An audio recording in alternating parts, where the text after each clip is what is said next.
नमस्कार दोस्तों, आप सभी का बहुत बहुत स्वागत है मेरे YouTube चैनल गणित जैम्स में।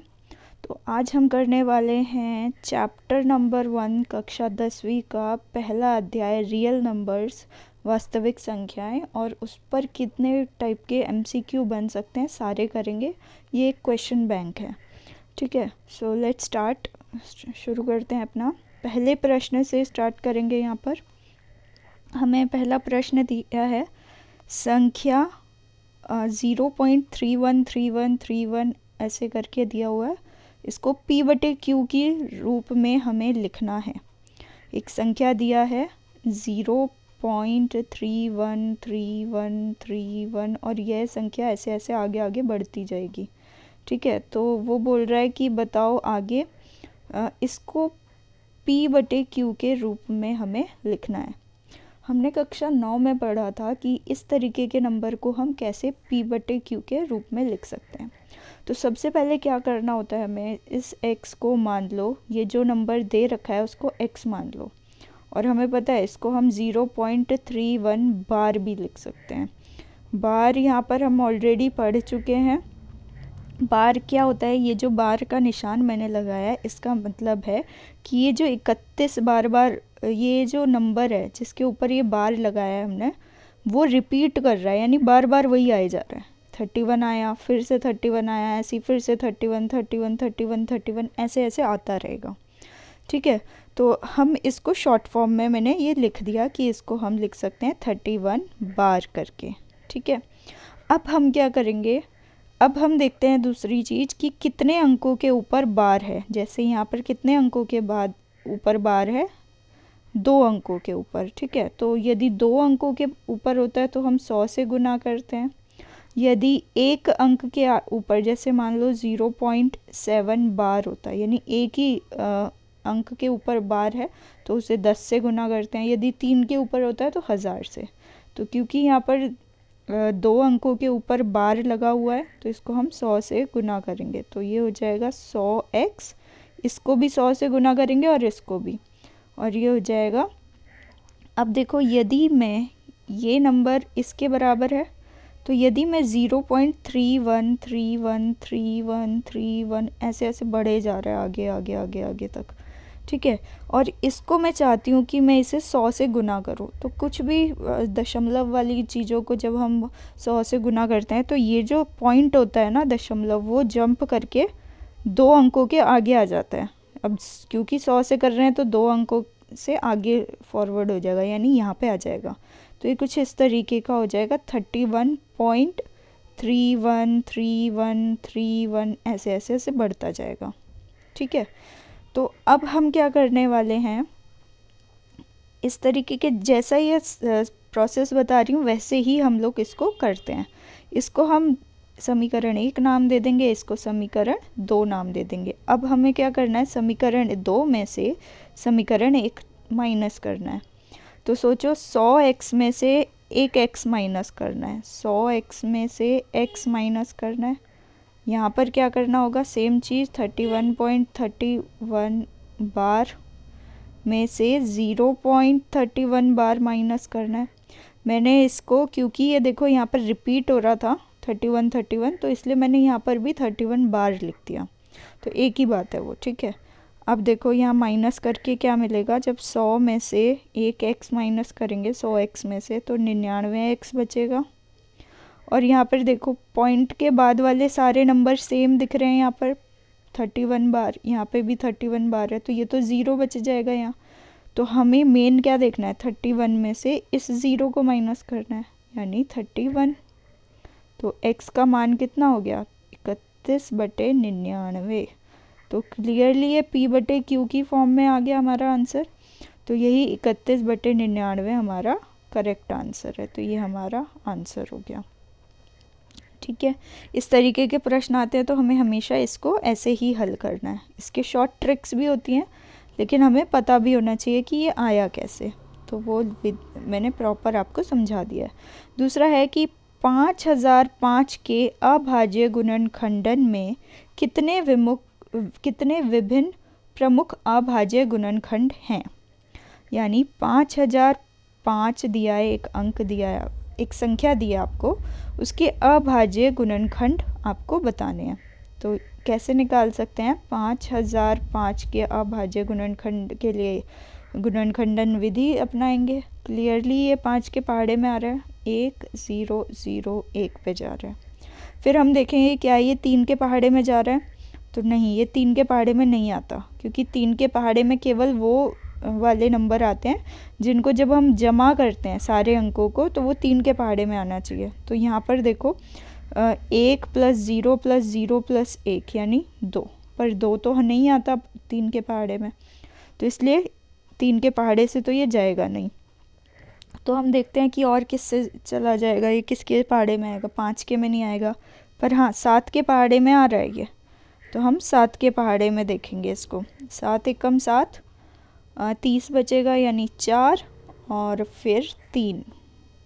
ठीक है, इसी प्रकार से 7 के पहाड़े में ये दोबारा नहीं जा रहा, फिर ये जा रहा है 11 के पहाड़े में। तो 11 से किया तो 11 एकम 11 और 11 तिया 33, तो ये हो गया और यहाँ पर 13 बच गया। ठीक है, उसने प्रश्न हमसे क्या पूछा था? प्रमुख अभाज्य गुणनखंड बताओ। तो कौन कौन से अभाज्य गुणनखंड है? 1 2 3 4, ये वाले 5 7 11 और 13 विभिन्न प्रमुख अभाज्य गुणनखंड है। हमें कौन से पूछा है? विभिन्न, अलग अलग तरीके के। तो कितने अलग अलग हैं? टोटल 4, तो हमारा आंसर हो गया 4। ठीक है, इसी तरीके से वो हमें अंक बदल के दे देगा, संख्या बदल के दे देगा और पूछेगा आंसर बताओ। नेक्स्ट है, वो पूछ रहा है हमसे कि 35/50 कितने दशमलव स्थानों के बाद समाप्त हो जाएगा? ठीक है, कितने दशमलव स्थानों के बाद।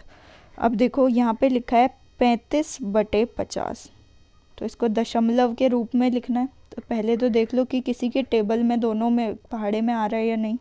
तो हाँ, ये 5 के पहाड़े में आ रहा है। 5 7 35 और 5 को जब 10 से गुना करते हैं 50 आता है, यानी ये हो गया 7/10। और इसको अगर मैं दशमलव के रूप में लिखूँ तो ये 0.7। अब बताओ कि कितने दशमलव के स्थानों के बाद ये शांत हो रहा है? तो दशमलव के बाद कितने स्थान आ रहे हैं? तो साफ साफ देख सकते हैं हम लोग, यहाँ पे केवल एक स्थान आ रहा है ना, जहाँ पे 7 लिखा है, उसके बाद कुछ नहीं आ रहा, उसके बाद ये समाप्त हो गया। तो हमारा आंसर क्या हो जाएगा? 1, एक दशमलव स्थान के बाद। ठीक है, नेक्स्ट देख लेते हैं ज़रा क्वेश्चन। वो क्या बोल रहा है कि निम्न में से कौन सी अपरिमेय संख्या नहीं है? क्वेश्चन हमेशा ध्यान से देखना, अपरिमेय संख्या नहीं है। अगर कोई संख्या अपरिमेय नहीं है तो उसका मतलब वो परिमेय होनी चाहिए, है ना। तो वो एक तरीके से आपसे बोल रहा है कि बताओ परिमेय संख्या कौन सी है इनमें से। ठीक है, अब देखो पहला ये लिखा है 2 × 1/√2, दूसरा ये लिखा है √2 × 1/2, फिर इसने इसको लिखा है √2 × 1/√3, और ये जो चौथा है ये लिखा है √2 × 1/√2। देखो यहाँ पर ध्यान से, कोई भी चीज़ सीधी सीधी नहीं पता चल रही है, पर यहाँ पर देखो √2 से √2 कैंसिल होके हमारे पास आंसर आ गया 1। 1 को मैं लिख सकती हूँ 1/1, यानी ये किस फॉर्म में हो गया, किस रूप में हो गया? p/q के रूप में। और हमें पता है कि कोई भी संख्या यदि p/q के रूप में लिख सकते हैं उसे, तो वो संख्या परिमेय संख्या होती है। यानी कि ये बात समझ में आ गई कि ये जो नंबर होगा ये क्या है? परिमेय संख्या। तो एक तरीके से यही तो पूछा था उसने कि परिमेय संख्या कौन सी है, तो हमारा आंसर हो गया ये। ठीक है, तो वो ज़रूरी नहीं है कि सीधा सीधा क्वेश्चन पूछे, वो आपसे थोड़ा घुमा के भी पूछ सकता है। तो हमें वो ध्यान रखना है कि कैसे हमें उसको आंसर करना है। अगला प्रश्न देख लो, लिखा है कि इसका मान बताओ। एक नंबर दे दिया है, इसका मान पूछ रहा है। 8 की घात 1/3 गुना 2 की घात 2। देखो यहाँ 8 लिखा है, 8 को हम ऐसे लिख सकते हैं 2 गुना 2 गुना 2, यानी एक तरीके से हम 8 को ऐसे लिख सकते हैं कि 2 की घात 3, क्योंकि ये 3 बार आ रहा है सेम नंबर, तो 2 की घात 3। तो अब हम क्या कर देंगे, यहाँ पर लिख देंगे 8 की जगह 2 की घात 3, और इस 8 की जगह देखो, इस 8 की जगह मैंने ये लिखा है, लेकिन ये ना संख्या तो बच गई ना अभी, तो मैं इसको बाहर लिख दूँगी, गुना 2 की घात 2। अब देखो यहाँ पर इसको हम ऐसे लिख सकते हैं 2 की घात 3। अब यदि मुझे ये वाला जो ब्रैकेट है, ये वाला जो ब्रैकेट है ये हटाना है, तो ब्रैकेट हटाने का मतलब गुना करते हैं, तो गुना करना पड़ेगा किससे, 1/3 से, और फिर इनटू ये नंबर तो सेम रहेगा। ठीक है, अब देखो यहाँ पर 3 से ये 3 कट गया, बचा 2 की घात 1 गुना 2 की घात 2। और हमें पता है यदि हमारा आधार सेम होता है, यदि हमारा बेस सेम हो, जैसे यहाँ दो बेस है, बेस यदि सेम होता है, बराबर होता है, तो हमारी घात क्या हो जाती है, प्लस हो जाती है। तो यानी 1 और 2 प्लस हो जाएंगे घात, तो इसको मैं लिख सकती हूँ 2, क्योंकि हमारा आधार यहाँ पे सेम है, और ये जो दोनों बच गए यानी घात है उनको प्लस कर दो, तो 1 + 2 यानी 3। तो हमारा आंसर होना चाहिए 2 की घात 3। तो क्या ऑप्शन है कहीं, यस, ये रहा 2 की घात 3, बी ऑप्शन करेक्ट ऑप्शन हो जाएगा हमारा। ठीक है, इसी तरीके से हम बाकी प्रश्नों को करेंगे। अगला प्रश्न देख लेते हैं। अगला प्रश्न वो बोल रहा है 65 और 117 का HCF निकालना है। कैसे निकालते हैं, लास्ट वीडियो में मैंने बताया था कि यदि आपको दो संख्या दी होती हैं तो सबसे पहले अभाज्य गुणनखंड निकालने होते हैं उसके। तो 65 को 5 के पहाड़े में आता है 13 पे, और ये 13 एकम 13। इसी तरीके से 117 का देख लो, 117 को 3 के पहाड़े में आता है 3 × 9, 27 बचेगा, 3 को 9 से करते हैं तो 27 आ जाता है। उसके बाद 3 के पहाड़े में 1 और 3 13 पे जाएगा ये, और फिर 13 एकम 13। यानी हमें ये पता चल गया कि हम 65 को कैसे लिख सकते हैं, 65 को लिख सकते हैं 5 × 13, 5 × 13। और इसी तरीके से 117 को हम लोग लिख सकते हैं कैसे, 3 × 3 × 13, 3 × 3 × 13। और HCF क्या होता है, लास्ट में जब हमने देखा था HCF बराबर होता है जो इन दोनों में कॉमन हो। कॉमन क्या आ रहा है, 13, और कुछ भी कॉमन नहीं है। ध्यान से देखोगे ये कॉमन नहीं है, ये भी नहीं है, ये भी नहीं है, इन तीनों में से कुछ कॉमन नहीं है, केवल ये कॉमन आ रहा है। तो हमारा आंसर हो गया 13। HCF कितना हो गया, 13। यस, ए ऑप्शन हमारा करेक्ट ऑप्शन है। ठीक है, ए। तो इसको हम लोग डिलीट कर देते हैं ताकि नेक्स्ट क्वेश्चन देख सकें। 7वां क्वेश्चन देख रहे हैं हम लोग। इसका मान ज्ञात करना है हमको। कैसे करोगे, हमें लिखा है √3 की घात 6 गुना √3 गुना √3। अब देखो ये क्या है, हमने पढ़ा है कि यदि हमारी बेस सेम होता है ना तो पावर क्या हो जाती है, जो घात है वो प्लस हो जाती है। देखो यहाँ √3 √3 √3, तो तीनों जगह √3 है तो √3 कर देंगे। उसके बाद इनकी घात पे ध्यान देना है अब हमें। इसकी घात 6 है, इसकी घात कुछ नहीं है यानी 1 है, और इसकी घात भी 1 होगी। अब हम क्या करेंगे, यदि हमारा गुना हो रहा है और जो बेस है आधार सेम है तो घात क्या हो जाती है, प्लस, यानी 6 + 1 + 1। ठीक है, ये वाला 1 यहाँ लिखा और ये वाला 1 यहाँ लिख दिया, और ये 6 वाला, ये वाला 6 इधर, तो टोटल कितना हो गया, 8 हो गया। तो इसकी घात 8। अब देखो किसी भी नंबर की यदि ऐसा कुछ लिखा होता है, ठीक है, कोई भी, चलो ए नंबर ले लेती हूँ मैं, कोई भी नंबर ए लिखा है और उसकी घात √ है, यानी जब ये जो √ का साइन है हटाना होता है तो हम उसकी घात कितनी लगाते हैं, हमेशा 1/2, हमेशा। ठीक है, तो वही चीज़ अब हम करने वाले हैं यहाँ पर। मैं चाहती हूँ कि ये 3 के ऊपर ये जो चीज़ है ये हट जाए। इसको हटाने के लिए मुझे इसकी घात 1/2 लगानी पड़ेगी। अब इसकी घात तो 1/2 लग गई, ठीक है, इतनी संख्या इसके बराबर हो गई, पर ये 8, ये वाला 8 तो कहीं बच गया ना, तो अब ये भी यूज़ करेंगे तो 8 उसकी घात लगानी पड़ेगी। अब देखो, अभी लास्ट बताया था अभी मैंने कि यदि मुझे ये वाला जो ब्रैकेट है, ठीक है, ये जो ब्रैकेट है अगर इसको रिमूव करना है, हटाना है, तो क्या करना होता है, गुना करना होता है। तो यानी 3 1/2 है, इसको हटा रही हूँ मैं, तो गुना करेंगे किससे, इस नंबर से, 8 से। तो ये 2 एकम 2, 2 चौके 8, तो हो गया 3 की घात 4 हमारा आंसर हो गया। तो देखो आंसर ऑप्शन है क्या कहीं, यस, 3 की घात 4, तो ये हमारा करेक्ट आंसर हो गया। ठीक है, नेक्स्ट देख लेते हैं। नेक्स्ट क्वेश्चन वो बोल रहा है 15 और 20 के लिए HCF गुना LCM निकालो। ध्यान से देखना, HCF गुना LCM। लास्ट वीडियो में हम लोगों ने देखा था कि HCF गुना LCM बराबर होता है A गुना B के। ठीक है, ये याद रखना, या दोनों जगह गुना का साइन होता है।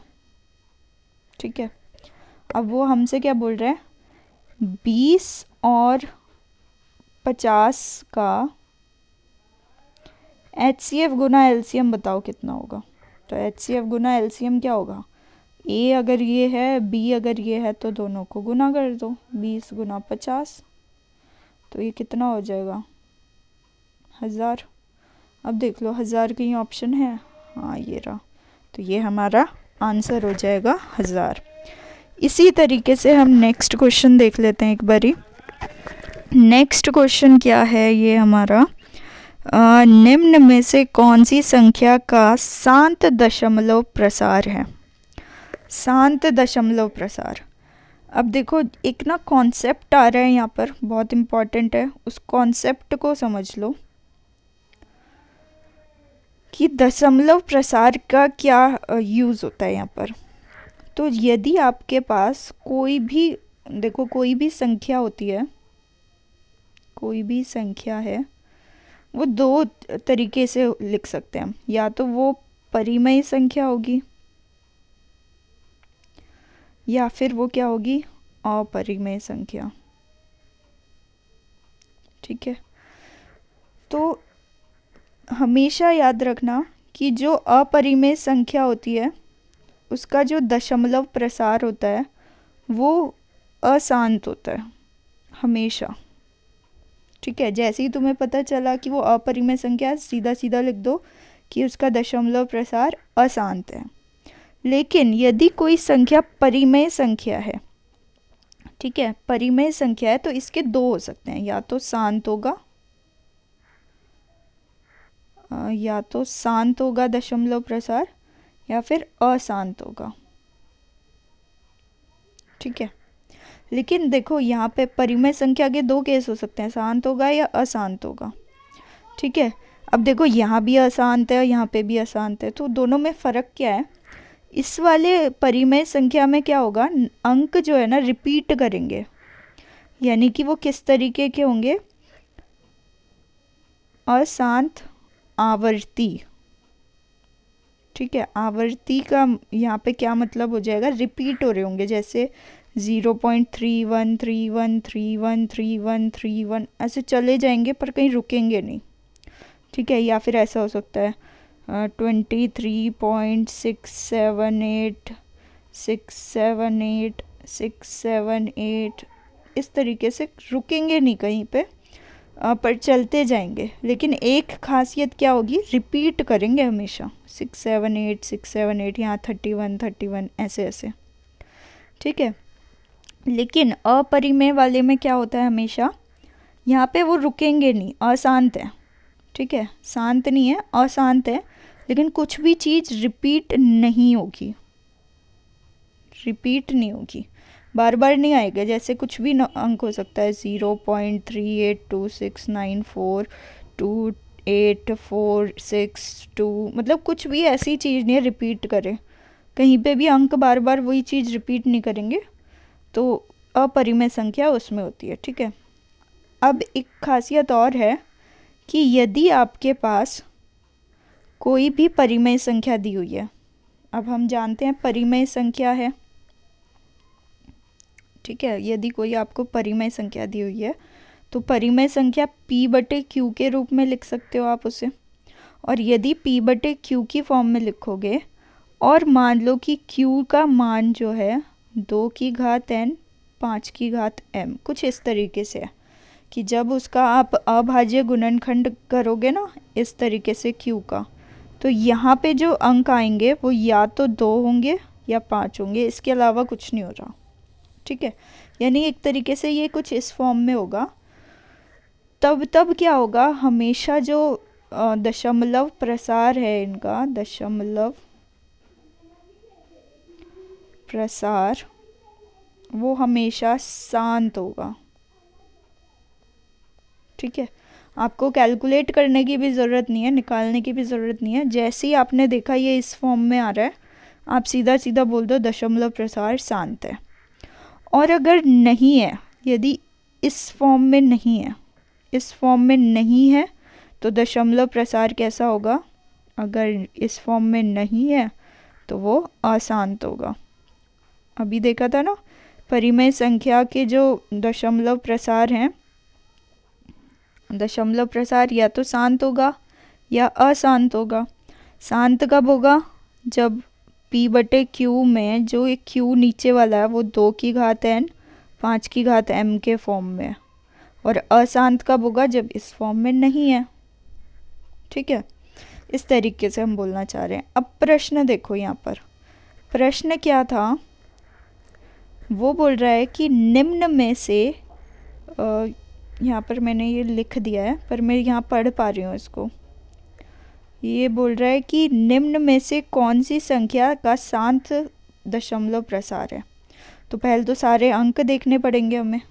पहला लिखा है 27/225, तो सब ठीक है। फिर लिखा है 31/2 की घात 3 5 की घात 6। फिर है 17/98 है। फिर 89/2 की घात 2 3 की घात 2, ठीक है। अब हम सीधा सीधा देख लेते हैं कि क्या कुछ होने वाला है इसमें। निम्न में से किसका शांत दशमलव प्रसार है, शांत बताना है कि किसका शांत है। अब देखो, शांत के लिए मैंने क्या बताया था अभी, कि उसका जो नीचे वाला पोर्शन है ये 2 की घात n 5 की घात m के बराबर होना चाहिए, ठीक है। क्लियरली यहाँ पर ना हमें साफ साफ दिख रहा है कि इसका ऐसा दिख रहा है हमें, है ना। यहाँ पे n का क्या मान दे दिया हमने, 3 आ गया। m का क्या मान है, 6 है। तो ये इस फॉर्म में दिख रहा है और बीच में गुना, ठीक है। तो हम इसको सीधा सीधा शांत बोल देंगे। हमें बाकी कैलकुलेट करने की ज़रूरत ही नहीं है यहाँ पे, हम सीधा दिखते, क्योंकि ये साफ साफ हमें दे रखा था। सपोज़ अगर नहीं दिया होता तो हम क्या करते, ये जो नीचे लिखा हुआ नंबर है 225 लिखा है ना, इसका अभाज्य गुणनखंड निकालेंगे कि कौन कौन से हैं। 5 के पहाड़े में आ रहा है 445 पे, फिर 5 को 9 से करते हैं तो 45, फिर 3 3 9 3 एकम 3। तो देखो यहाँ मैंने बोला था कि केवल 5 या फिर 2 आने चाहिए, पर यहाँ तो 3 भी आ गया एक्स्ट्रा, तो ये नहीं हो सकता। इसी तरीके से आप बाकी भी चेक कर लेना, ये भी नहीं होगा, ठीक है। तो हमारा आंसर क्या हो जाएगा इसमें से, ये वाला, ठीक है। अब इसको थोड़े पोर्शन को डिलीट कर देते हैं।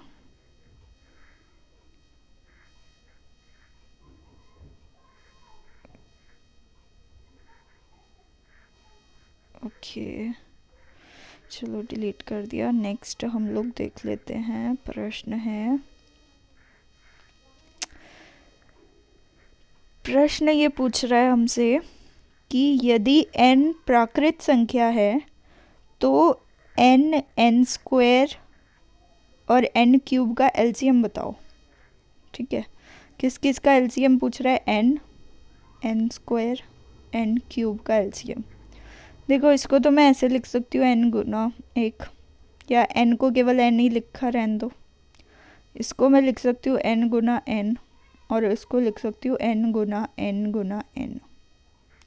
LCM क्या होता है हमने देखा था तो कि सबसे पहले तो जो रिपीट हो रहे हैं उसको एक बार लिखो। लास्ट वीडियो में देखा था जो रिपीट हो रहे हैं उसको एक बार लिखो। n हो रहा है ये, ठीक है, इसकी जगह ये वाला एक बार लिख दिया n। अब बाकी कुछ रिपीट नहीं हो रहा, साफ साफ हमें दिख रहा है, कुछ भी कॉमन नहीं आ रहा। सॉरी, मैं ये बोलना चाह रही हूँ कि जो कॉमन आ रहा है उसे एक बार लिख दो। तो यहाँ कॉमन आ रहा है, ये एक बार लिख दिया। अब जो बाकी का बच गया उसको देखो, ये था n तो इसकी जगह ये n लिख दिया, गुना ये एक n एक्स्ट्रा बचा ये लिख दिया, फिर यहाँ पर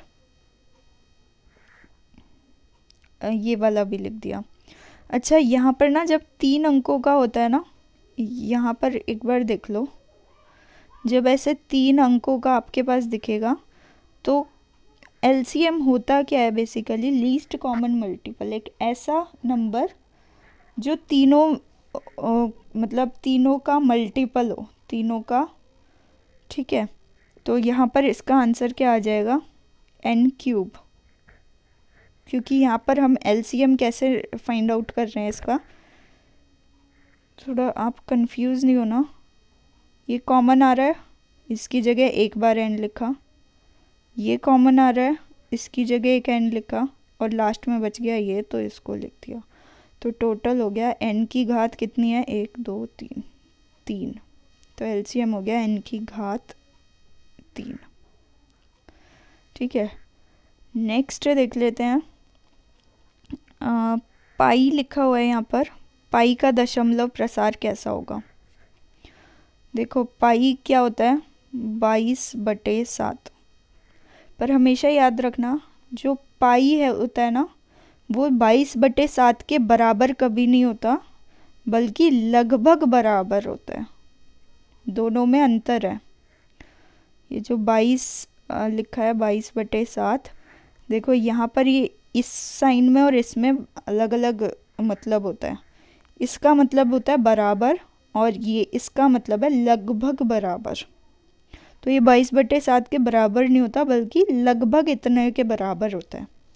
और हमें पता है कि पाई जो है एक अपरिमेय संख्या है। और मैंने अभी इससे ऊपर वाले टॉपिक में जब हमने किया था तो हमने ये पढ़ा था कि जो भी संख्या होती है वो या तो परिमेय संख्या होती है या फिर अपरिमेय होती है। अपरिमेय, अपरिमेय में हमेशा अशांत होते हैं, ठीक है। और अशांत भी कौन से वाले, अनावर्ती वाले, यानी रिपीट नहीं होते। जो अनावृत्ति मतलब जो रिपीट नहीं हो रहे और आवर्ती जो रिपीट हो रहे हैं। तो रिपीट होने वाले तो यहाँ पे जाते हैं और जो रिपीट नहीं हो रहे वो अपरिमेय में जाते हैं। तो अब क्योंकि मुझे पता है पाई एक अपरिमेय संख्या है तो हमारा आंसर हो जाएगा अशांत अनावर्ती, ठीक है। नेक्स्ट प्रश्न देख लो, यहाँ पर ये बोल रहा है यदि m और n प्राकृत संख्याएं हैं, m n का गुणज है तो m और n का HCF बताना है। देखो गुणज का मतलब क्या है, मल्टीपल। मतलब जब आप m को इस तरीके से निकालोगे, जैसे हम कोई भी संख्या दी होती है तो हम लोग क्या करते हैं, जब इसका अभाज्य गुणनखंड निकालते हैं ना, तो ये बोल रहा है m जो है n का गुणज है, यानी यहाँ पर जो ये संख्या आएगी उनमें से ज़रूर एक n होगा, बाकी कुछ भी हो चलेगा, लेकिन यहाँ पर n ज़रूर होगा, ठीक है। यानी हम कह सकते हैं, और मुझे क्या निकालना है, HCF निकालना है। तो देखो HCF कैसे निकालते हैं, m और n का। जब n का आप ऐसे अभाज्य गुणनखंड करोगे, यहाँ पर n लिखोगे तो कुछ अंक आएंगे जिसको गुना करना होगा, ठीक है।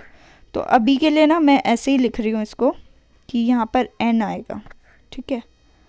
और हमें पता है जब m का हमने देखा कि गुणज है ये, क्योंकि इसका, तो ज़रूर यहाँ पर भी क्या आ रहा होगा, n गुना कुछ आ रहा होगा। मान लो q आ गया, कोई भी संख्या, q r s t जितने भी आ रहे हैं छोड़ो, पर अभी के लिए हम मान लेते हैं q r कुछ आ रहे हैं। और मुझे क्या निकालना है, इसका HCF निकालना है। HCF क्या होता है, जो कॉमन आए दोनों में कॉमन क्या आ रहा है, n ही तो कॉमन आएगा, उसके अलावा तो कुछ भी कॉमन नहीं आएगा। तो इसलिए इसका HCF कितना हो गया, n। इसका करेक्ट आंसर हो गया। ठीक है, नेक्स्ट देख लेते हैं हम लोग एक बारी। अगला प्रश्न है हमारे पास जस्ट एक सेकेंड। ओके, लगातार दो सम संख्याओं का HCF ज्ञात कीजिए। लगातार दो संख्याओं का HCF, लगातार दो सम संख्या लिखा है ना। अब देखो सम संख्या कौन सी होती है,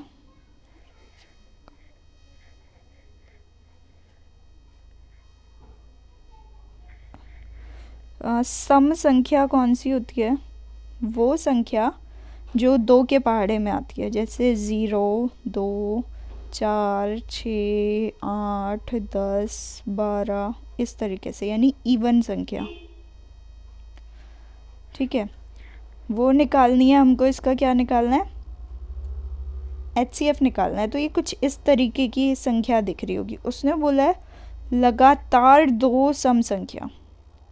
अब ऐसे बहुत सारे संख्या हो सकती है, कोई भी दो ले लो लगातार, जो भी संख्या आ रही है। जैसे मान लो 4 और 6 मैंने ले लिया, ठीक है, 4 और 6।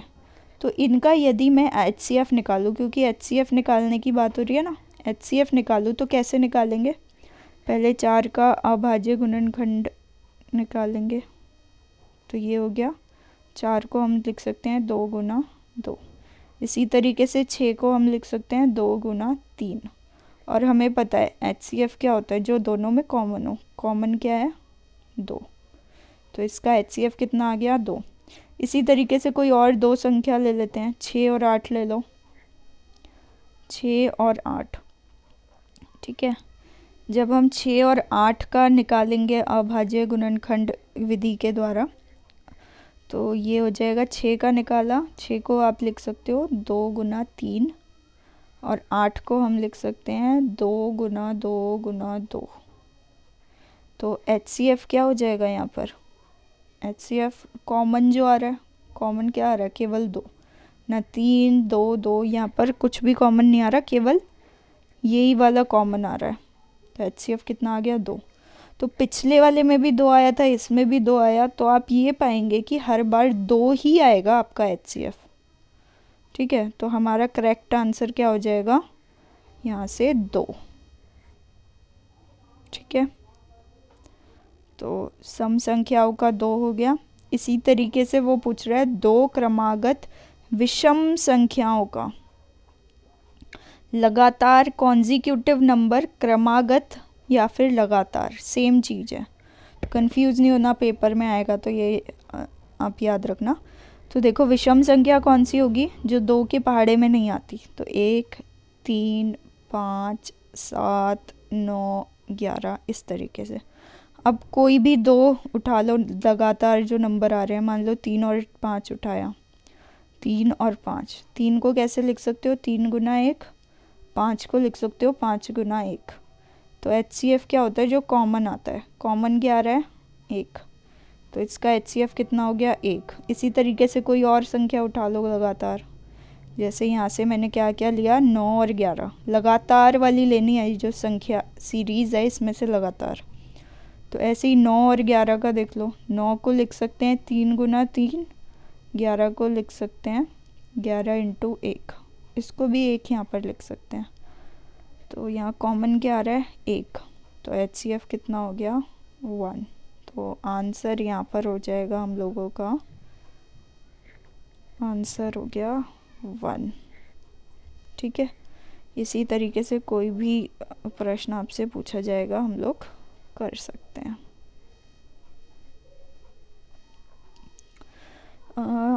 इस वीडियो में हम ये 15वां क्वेश्चन देख लेते हैं। दो क्रमागत धनात्मक पूर्णांकों का एचसीएफ बताना है।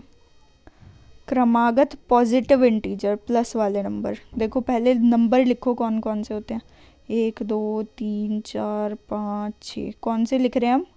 धनात्मक पूर्णांक लिख रहे हैं, तो ये होते हैं नंबर। अब उसने बोला लगातार वाले नंबर लिखने हैं, तो ये लगातार ही जा रहे हैं। इनमें से कोई भी दो उठा लो, मान लो मैंने 5 और 6 उठा लिया। इनका एचसीएफ निकालो, तो ये 5 गुना 1 हो जाएगा, इसको लिख सकते हो 2 गुना 3 गुना 1। एचसीएफ क्या है? कॉमन क्या दिख रहा है हमें? कॉमन आ रहा है 1, तो इसका एचसीएफ हो गया 1। इसी तरीके से कोई भी दो उठा लो, 3 4 उठा लो, 7 8 उठा लो, 6 7 उठा लो, तो आप करके देखोगे तो आप पाओगे कि एचसीएफ हमेशा 1 आ रहा है। तो आप इस तरीके से इसको हल कर सकते हो। अगला प्रश्न देख लेते हैं ज़रा। नेक्स्ट है, यदि x ए बी स्क्वायर के बराबर है और y ए बी के बराबर है, जहाँ a और b धनात्मक पूर्णांक है, तो एचसीएफ निकालना है हमें। तो पहले लिख लेते हैं क्या क्या दिया हुआ है। x बराबर है ए बी स्क्वायर के, y बराबर है ए बी के, एचसीएफ निकालना है। एचसीएफ निकालने के लिए x को हम कैसे लिख सकते हैं? क्या हम x को ऐसे लिख सकते हैं a गुना b, है ना, क्योंकि b 2 बार हो रहा है, a 1 बार हो रहा है। इसी तरीके से y को हम लिख सकते हैं a गुना b। और हमें पता है एचसीएफ क्या होता है, जो कॉमन चीज़ आ रही है। कॉमन क्या आ रहा है? एक तो a आ रहा है, तो a को एक बार लिखा, फिर b कॉमन आ रहा है तो b लिख दिया, यानी ए बी के बराबर है। ठीक है, एचसीएफ। तो देखो ए बी दिख रहा है कहीं? हाँ, तो ये हमारा करेक्ट आंसर हो जाएगा। ठीक है, नेक्स्ट देख लेते हैं। वो पूछ रहा है कि 35/50 का दशमलव प्रसार। अभी हमने ये किया था, रिपीट हो गया क्वेश्चन, छोड़ देते हैं। नेक्स्ट देख लो, ये है कि इसका दशमलव निरूपण कैसा होगा। ये 4 ऑप्शन है कि किस तरीके का होगा। अभी हमने बात की थी कि यदि आपका जो ये नीचे के नंबर लिखे हुए हैं p/q में, यदि q के जो नंबर है वो 2 की घात n, 5 की घात m, कुछ इस तरीके के नंबर होंगे, तो आप सीधा सीधा बोल दोगे कि इसका दशमलव प्रसार कैसा है? शांत है। अगर कुछ और दिख रहा है तो हम कुछ और यूज़ करेंगे, पर अभी के लिए हम ये बोल सकते हैं। तो देखो यहाँ पर साफ साफ हमको दिख रहा है, यहाँ पे ये किस फॉर्म में दे रखा है? 2 की घात 2 गुना 5 की घात 1, है ना। तो ये इस रूप में दे दिया है हमें, तो इसका दशमलव प्रसार कैसा होगा? शांत, यानी शांत ए वाला करेक्ट आंसर हो जाएगा हमारा। ठीक है, now come to the next question. अगला प्रश्न ये पूछ रहा है, इसका एलसीएम निकालो। 2 संख्या दी हैं, एक तो ये दिया है, एक ये दिया है, और इसका एलसीएम निकालने के लिए बोल रहा है। यहाँ पर ये लिखा है 2 की घात 3 गुना 3 की घात 2। पहला अंक जो नंबर है वो ये है। दूसरा नंबर दिया है 2 की घात 2 गुना 3। यहाँ x नहीं है, ये मल्टीप्लाई का साइन है, गुना का। हमें निकालना है दोनों का एलसीएम। एलसीएम निकालते वक्त क्या करोगे आप? एक और छोटी ट्रिक है, पर आप थोड़ा ना जो नॉर्मल चीज़ें हैं वो देखो। आप देखो यहाँ पर, इसको आप ऐसे लिख सकते हो। 3 2 बार आ रहा है तो 3 को 2 बार किया ऐसे। इसको हम ऐसे लिख सकते हैं, क्योंकि यहाँ 2 की घात 2 थी तो 2 को 2 बार मल्टीप्लाई किया, यहाँ 3 था 3 लिख दिया।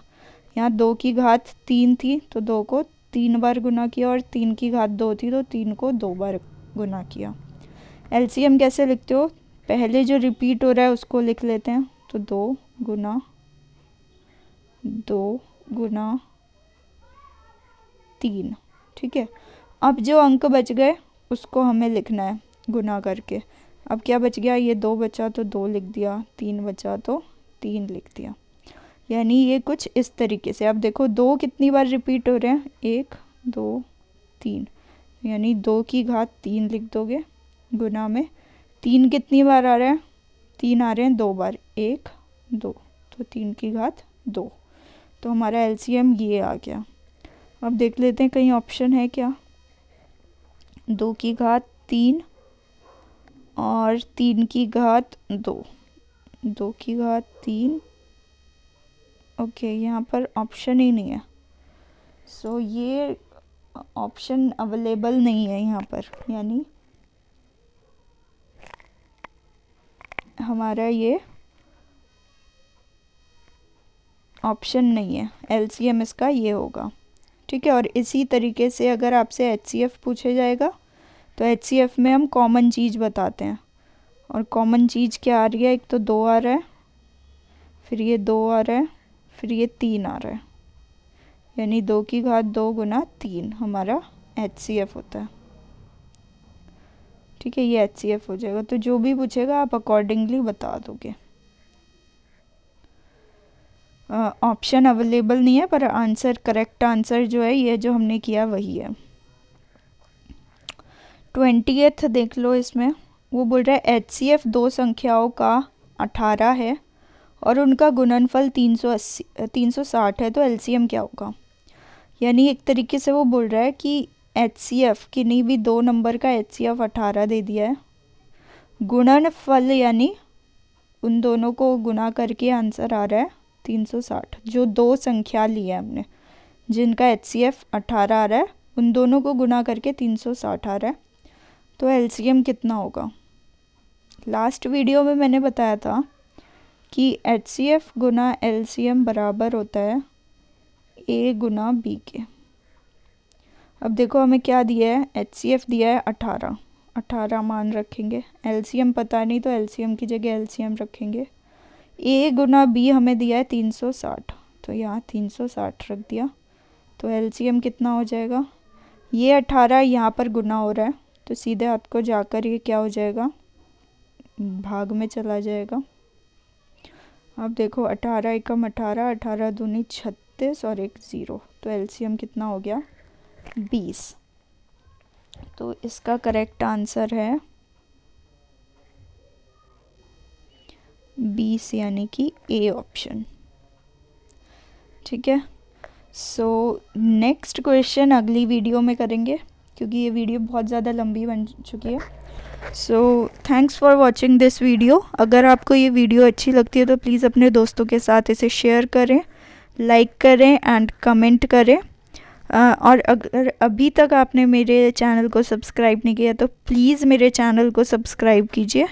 And once again thanks for watching this video.